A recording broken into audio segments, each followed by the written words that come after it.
oui, mais c'est trop connu, je ne vous apprends rien. Vous êtes belge, mon cher ami. Il y a un lobby là-bas. Il y a 26 ans, le maréchal Mobutu déchu mourait en exil au Maroc où est inhumé son corps jusqu'à ce jour. Le deuxième président congolais avait succombé à un cancer de la prostate à l'âge de 66 ans. Commémoré chaque année dans l'intimité familiale, l'anniversaire du décès du feu maréchal a connu cette année une présence particulière, celle du président de la République, Félix-Antoine Tshisekedi Tshilombo. Une marque de réconfort à l'endroit de la famille, mais aussi un honneur à l'ancien chef d'État au nom de toute la nation congolaise. À l'initiative de la famille Mobutu, cette célébration eucharistique a connu la participation de nombreuses personnalités politiques, toutes tendances confondues, venues communier avec la famille du défunt maréchal Mobutu. Dès sa prise de pouvoir, le maréchal Mobutu a instauré ce qu'on a appelé le respect de l'Africain, le respect de l'homme noir, jusqu'à l'aboutissement de l'authenticité. L'authenticité, certes, c'était une culture, mais c'était une culture multiple, y compris même sur l'habillement. C'est l'homme qui a dû faire la rupture avec les Belges. Beaucoup de personnes ne l'ignorent. Quand il a sorti le conflit belgo-congolais. C'est à partir de ce moment-là que les Occidentaux ont commencé à avoir un œil assez vigilant vis-à-vis de lui. L'unité du pays, le respect de soi-même, ou présenter d'unité du Congo partout où vous allez. Proche du président Mobutu, l'abbé Joseph Lutelou a exhumé quelques souvenirs de sa relation avec l'ancien président qu'il présente comme un homme de principe qui a porté sa foi catholique jusqu'à son dernier souffle. Prenant la parole pour le compte de la famille, l'ancien vice-premier ministre Mobutu Nzanga a remercié le chef de l'État, Félix-Antoine Tshisekedi Tshilombo, pour sa participation à cette célébration eucharistique commémorative. Au nom de la famille Mobutu, je voudrais tout d'abord remercier le chef de l'État d'avoir renoncé par sa présence cette belle messe d'action de grâce en mémoire de notre père, le maréchal Mobutu Sese Seko. Cela nous touche profondément.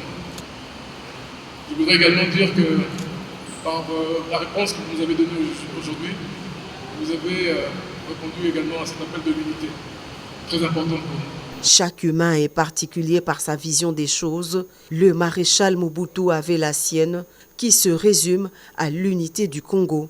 Un exemple à prendre en compte pour solidifier l'intégrité territoriale.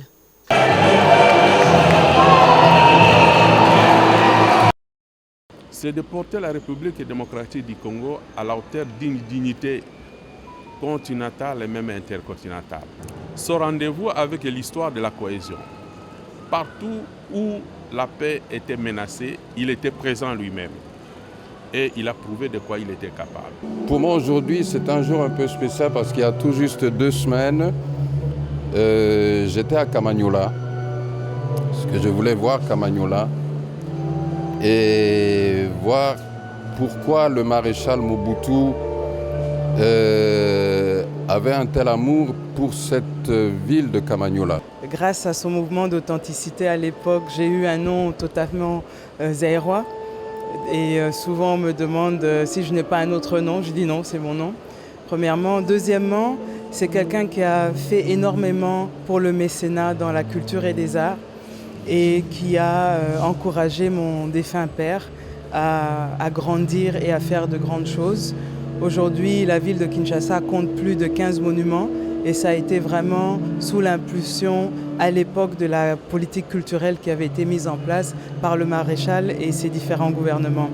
Je garde l'image d'un père aimant envers ses enfants, qui tous étaient mes amis, qui malheureusement j'ai conduit les uns et les autres à leur dernière demeure, en commençant par Niwa, Manda, Konga, Kongulu, qui était un jeune frère. J'encourage les efforts menés par le président Félix-Antoine Tshisekedi Tshilombo pour instaurer la paix. Je crois que nous allons l'accompagner.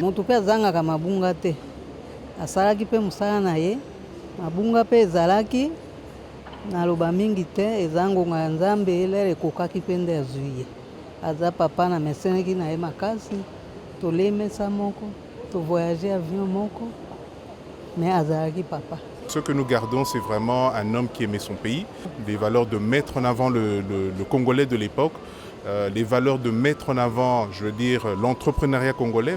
Et je pense que ce sont des valeurs qu'aujourd'hui, et que le président actuel, Félix Tshisekedi, met en place. C'est vraiment cette cohésion nationale, faire en sorte que le Congo reste un et indivisible. On peut tout raconter. Il a beaucoup fait pour ce pays. Chacun, suivant son paradigme, raconte à sa manière. Mais quand froidement, on analyse la situation actuelle de ce pays et ce qu'il a réalisé pour ce pays pendant ces 32 ans de régime, je pense que nous réalisons effectivement que ce fut un grand homme. Ce que je garde du président Mobutu, c'est l'ordre et la paix. Lorsque nous fûmes encore à l'école primaire, nous chantions chaque matin des chansons patriotiques. Quand vous arrivez le matin et qu'on siffle pour les saluer au drapeau, c'est tout le monde qui respectait, même des poulets, des coqs. C'était un droit pour respecter la couleur nationale. On sentait les pouvoirs, on sentait la paix et la tranquillité. Porteur d'un message de paix, une délégation des parlementaires français, députés et sénateurs accompagnés du ministre congolais des hydrocarbures a conféré ce mardi soir avec le chef de l'État Félix Antoine Tshisekedi Tshilombo à la Cité de l'Union africaine. Ces parlementaires appellent au respect des rapports de l'ONU sur l'agression de la République démocratique du Congo dans sa partie Est. Il y a clairement un rapport des experts de l'ONU qui explique comment aujourd'hui le Congo est agressé dans l'Est de son pays et nous sommes venus là pour dire au président que nous allons tout faire pour porter un message de paix et demander aux grandes institutions internationales de faire respecter le rapport de l'ONU pour que très très vite revienne la paix dans l'Est du Congo. D'après le porte-parole de ces députés et sénateurs français en mission RDC, le président Tshisekedi est très peiné par ce qui se passe dans l'Est du pays. Le chef de l'État, bien sûr, est très peiné, on l'a senti très peiné par ce qui se passe dans l'Est du pays. Il nous a longuement évoqué toutes les exactions, les crimes, les violences qui sont commises. Et il nous a demandé, dans la mesure où on pouvait agir, et on va le faire très fortement, de l'aider, d'aider le Congo à faire respecter les frontières du pays et faire respecter aussi ce que les experts de l'ONU disent. Donc, si tout le monde respecte les engagements que demandent les experts de l'ONU, la paix doit revenir. Voilà, c'est ça qu'il faut faire respecter maintenant, et sinon il faudra passer à des mesures plus fortes, parce que là, le rapport de l'ONU est très clair. Nous sommes venus dire que nous allons aider, dans la mesure des possibilités, le Congo pour qu'il retrouve dans l'est de sa partie est du pays, bien sûr, la paix. Ces élus français disent avoir abordé enfin avec le président de la République des questions de renforcement de liens entre Kinshasa et Paris. Des brevets remis aux participants pour sanctionner l'atelier sur le renforcement des valeurs et des mesures anticorruption au sein de la présidence de la République. C'est au terme donc d'une longue journée faite essentiellement d'exposés, des débats et travaux en atelier qu'au nom du président de la République, son directeur de cabinet Guylaine Nyembo a baissé les rideaux de ses assises de 2 jours. Le président de la République a une volonté incomparable, mais il a besoin des mains, de beaucoup de mains, mais pas n'importe lesquelles, pour qu'il puisse réaliser de manière efficace sa vision pour notre pays. Nous allons bien évidemment prendre soin de toutes les recommandations qui ont été faites dans le cadre de cette formation, et nous allons faire le suivi par la suite. Ce mercredi, 2e et dernière journée, les différents intervenants, parmi lesquels les coordonnateurs des services spécialisés rattachés à la présidence de la République et les représentants du PNUD, avaient successivement pris la parole pour résumer leurs exposés respectifs qui tournaient autour de l'intégrité, l'éthique et la morale. Sans intégrité, il est impossible de lutter contre la corruption, avait affirmé Mme Benilor Kamuzikou, coordonnatrice adjointe en charge de l'APELC, Agence des préventions et des luttes contre la corruption. Le coordonnateur de la cellule d'innovation et des changements de mentalité, Jacques Kangoudia, avait quant à lui évoqué la raison de l'organisation de ces séminaires en faveur du personnel de la présidence de la République.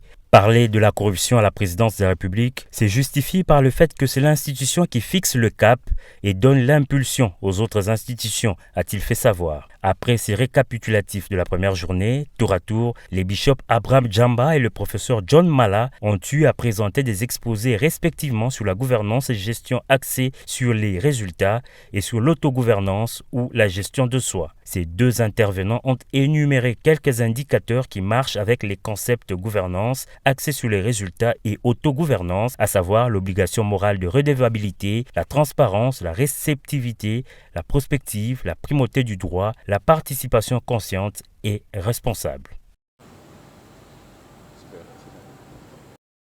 Kinshasa devra accueillir au premier semestre de 2024 une conférence internationale sur la justice transitionnelle.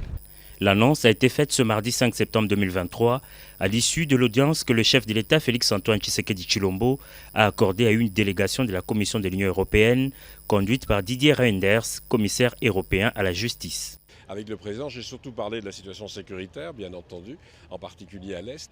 Et nous voulons organiser, et il en est d'accord, une conférence internationale à Kinshasa au premier semestre de l'année prochaine avec la Cour pénale internationale sur la justice transitionnelle, sur la lutte contre l'impunité. C'est très important de montrer qu'on continue à travailler pour les victimes, contre l'impunité dans toutes les violences qui peuvent se passer, non seulement à l'Est d'ailleurs, mais parfois à d'autres endroits dans la République et à d'autres endroits dans la région. Outre la situation sécuritaire, le président Tshisekedi et ses interlocuteurs ont également parlé du processus électoral en République démocratique du Congo. Bien entendu, nous avons parlé du processus électoral, faire en sorte que le processus soit transparent, crédible et qu'on puisse vraiment donner confiance à la population dans les résultats qui vont venir à la fin du processus.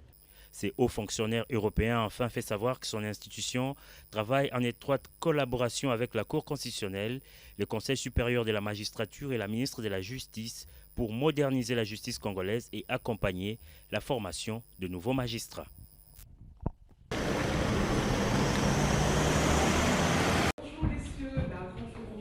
Une convention pour la coopération internationale en matière d'enquête et de poursuite du crime de génocide, des crimes contre l'humanité, des crimes de guerre et autres crimes internationaux a été adoptée en Slovénie du 15 au 26 mai 2023 avec la participation des représentants de près de 70 États et d'organisations internationales. La République démocratique du Congo a été valablement représentée à travers une délégation interinstitutionnelle constituée d'experts de la présidence de la République, de la vice-primature en charge des affaires étrangères et francophonie, ainsi que du ministère d'État en charge de la justice et garde des Sceaux. La délégation a été conduite par le conseiller principal du chef de l'État en charge des questions juridiques et administratives, le professeur Martin Moulumba. Ce mercredi 6 septembre, au Palais de la Nation, l'équipe des experts est venue officiellement présenter son rapport de mission à Madame la professeure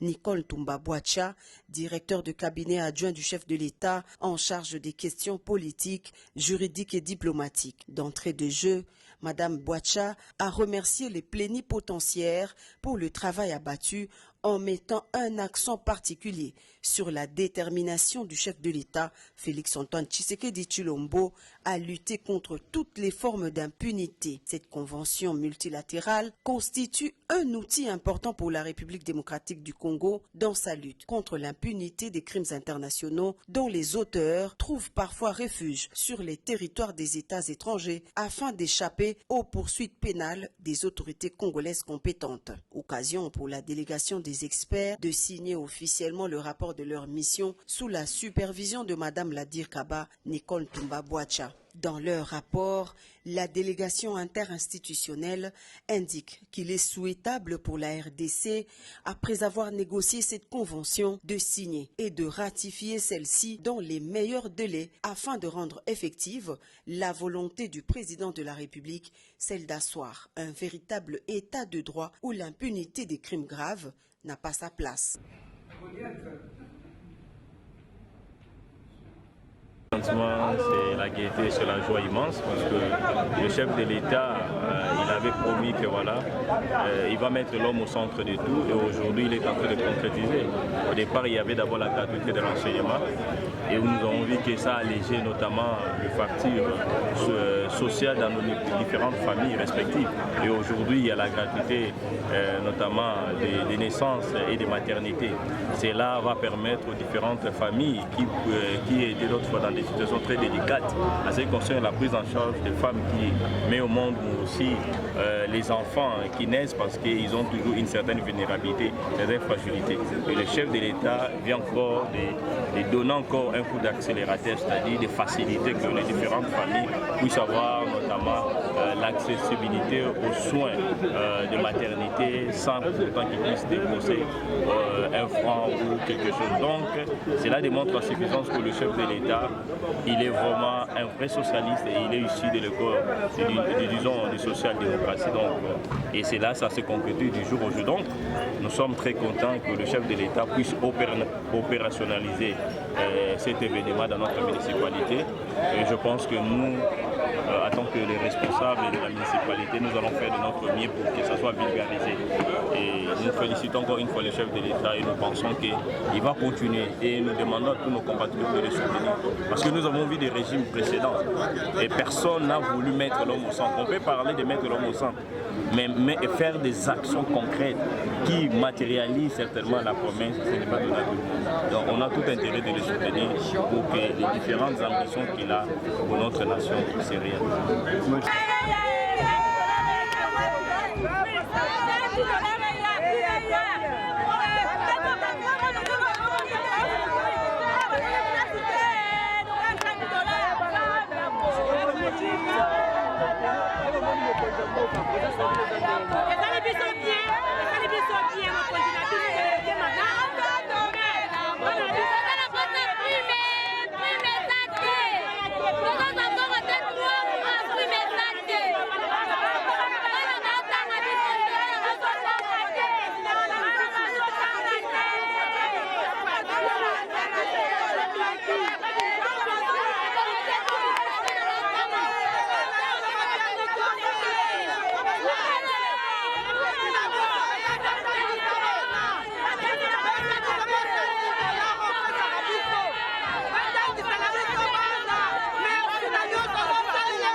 Chaque fois, nous sommes votés. Au moins 2006, Tolia et Loroto, nous avons voté. 2017, 2016, nous avons voté tous les deux mandats. Mais il y a une bonne volonté, nous avons lobby dans la voie. C'est que ce soit pas séparé. Là, il y a une université.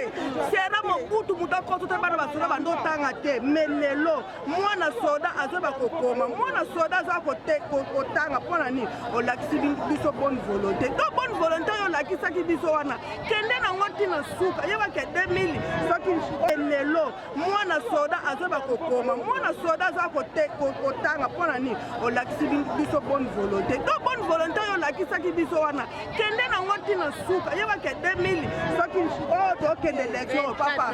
Naba na biso, naba lutu na biso, naba sali na biso, naba koko na biso, na bakokoloko biso nyonso tokozala na seni tokovote na biso oyo mais ye susi yebaka mwana soda atangaka mwana soda azwaka traitement soda asala nini avivre oyo aza na front asepela bamisusu mpe bakenda papa 7 à 8 ans otiki mwasi na kati ya Kinshasa eske mwasi wana kovivre te.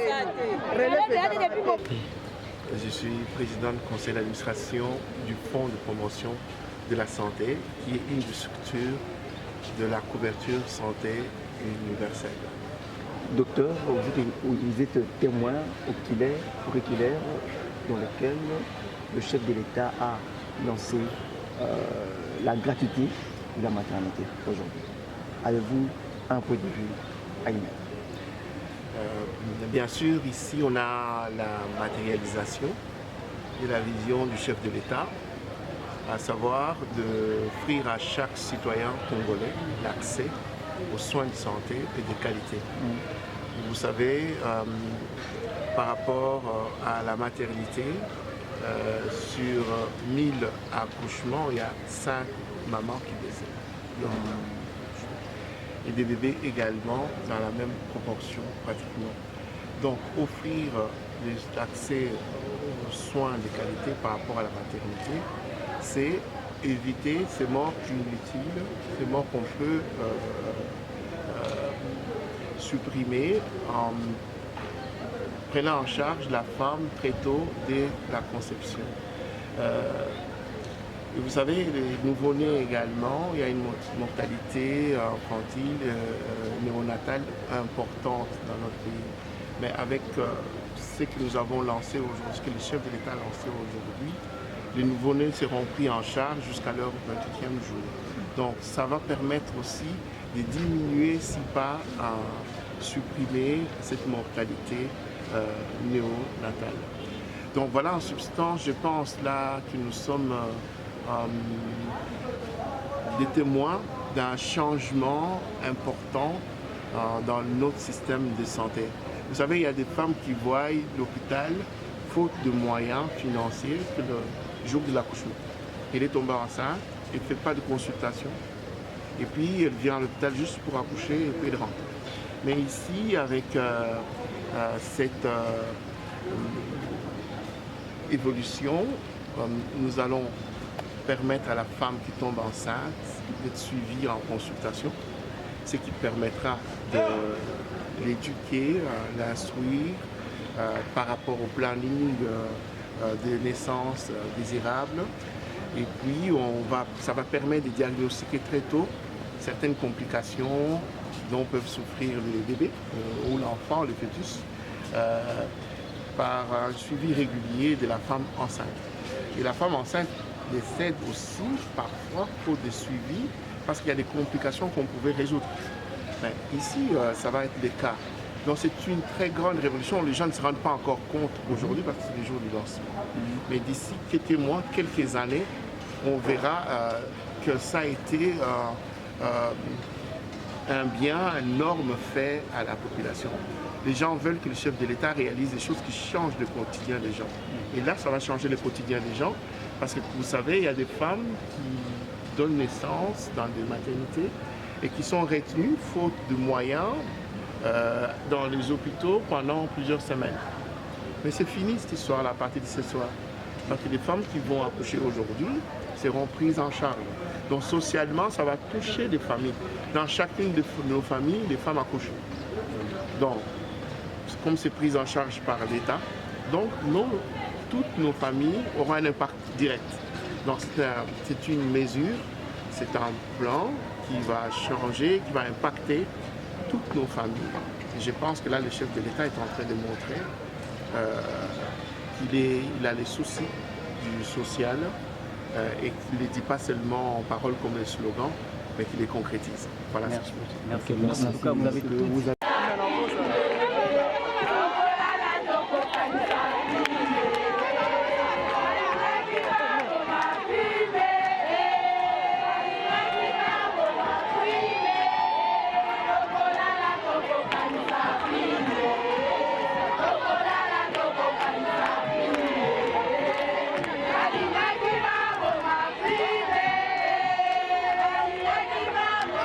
Thank you.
Nous avons l'honneur immense, avec un plaisir immense aussi, de vous adresser ce message à l'occasion du lancement de la gratuité des accouchements en République démocratique du Congo, en commençant par la ville-province de Kinshasa.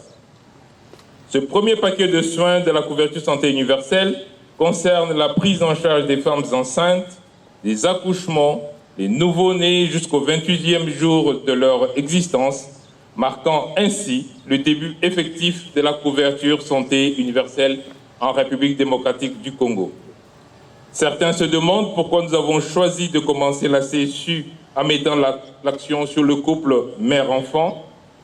En RDC, d'après les données récentes, la mortalité maternelle et infantile s'élève à plus de 480 décès maternels pour 100 000 naissances. C'est-à-dire chaque fois que 1000 femmes accouchent, 5 décèdent. Et nous avons pour 1000 naissances, 25 nouveau-nés décèdent. Cette hypermortalité a donc été identifiée comme une priorité de santé publique.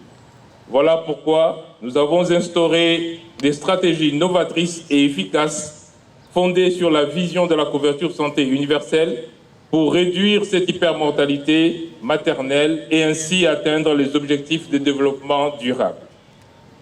Des problèmes de santé non traités ou mal traités, la malnutrition ou d'autres conditions défavorables pendant la période des 1000 premiers jours de vie d'un enfant peuvent entraîner de manière irréversible le développement de l'enfant et sa capacité à contribuer à l'essor économique et social du pays. D'où la nécessité de mettre en œuvre des stratégies appropriées pour lutter contre l'hypermortalité infantile et juvénile, mais aussi assurer un développement harmonieux de ces jeunes citoyens. Les facteurs contribuant à cette hypermortalité maternelle et infantile comprennent le faible accès aux soins de santé, l'organisation inadéquate et la qualité médiocre des services de santé, ainsi que le manque de professionnalisme des prestataires de soins de santé. C'est pourquoi le président de la République, son Excellence Félix-Antoine Tshisekedi Tshilombo, a décidé d'agir de manière décisive pour remédier à ces lacunes et réduire cette hypermortalité. Il a décidé d'éliminer tous les obstacles, notamment les obstacles financiers, à l'accès aux soins de santé pour les femmes enceintes, y compris les consultations prénatales, l'accouchement, ainsi que pour les nouveau-nés de leur premier jour jusqu'à 28 jours de vie. Cette gratuité des maternités, souhaitée par le président de la République et chef de l'État, mettra fin de manière définitive à la situation où des accouchés étaient retenus en otage ou séquestrés en raison de l'incapacité de payer. C'est l'essence même de l'intervention de santé publique que nous lançons aujourd'hui et dont Kinshasa constitue la première phase de déploiement avant de s'étendre très prochainement à d'autres provinces. Nous remercions l'ensemble de nos partenaires, nous remercions le personnel médical, et nous remercions tous les acteurs impliqués dans cette noble mission. Que vive la fin du paiement direct des soins de santé pour les mères et les nouveau-nés. Que vive la République démocratique du Congo. Je vous remercie.